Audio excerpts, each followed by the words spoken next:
గమనించండి, మనం ఇంతకు ముందు చూసాము, పౌలు శీల అర్ధరాత్రి చెరసాలలో వారు దేవుణ్ణి స్తుతిస్తూ పాటలు పాడుతూ కీర్తిస్తూ ఉన్నారు. అయితే ఇక్కడ పేతురు చెరసాలలో నిద్రపోతూ ఉన్నాడు. అయితే కూడా అతని కోసము సంఘము ఆసక్తితో ప్రార్థన చేస్తూ ఉంది. హల్లెలూయా.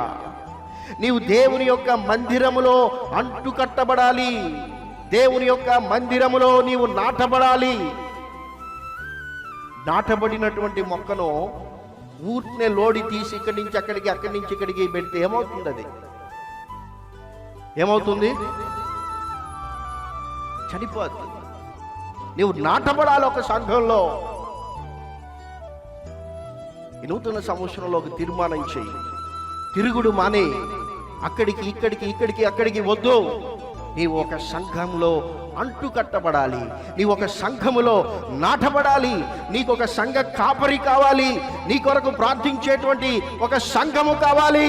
ఎందుకంటే నీ జీవితంలో నీవు అనుకొనని పరిస్థితులను నీవు ఎదుర్కొంటావు. నీ జీవితంలో నీవు ప్రార్థించలేని పరిస్థితులను నీవు ఎదుర్కొంటావు. అయితే అలాంటి పరిస్థితులలో నీ సంఘము, నీ సంఘ కాపరి నీ కొరకు ప్రార్థన చేస్తారు. హల్లెలూయా.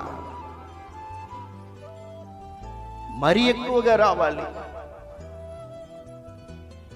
నీ సంఘ కాపరికి నీవెవరో తెలియాలి, నీ సమస్యలేవో తెలియాలి, నీ కొరకు ఏమని ప్రార్థించాలో ఆయనకు తెలియాలి.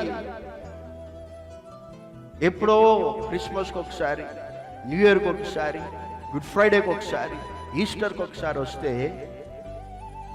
నీ కొరకు సంఘం ఎలా ప్రార్థన చేస్తుంది? అసలు నువ్వెవరో సంఘానికి ఏం తెలుస్తుంది? మరి ఎక్కువగా నీవు దేవుని యొక్క మందిరానికి రావాలి.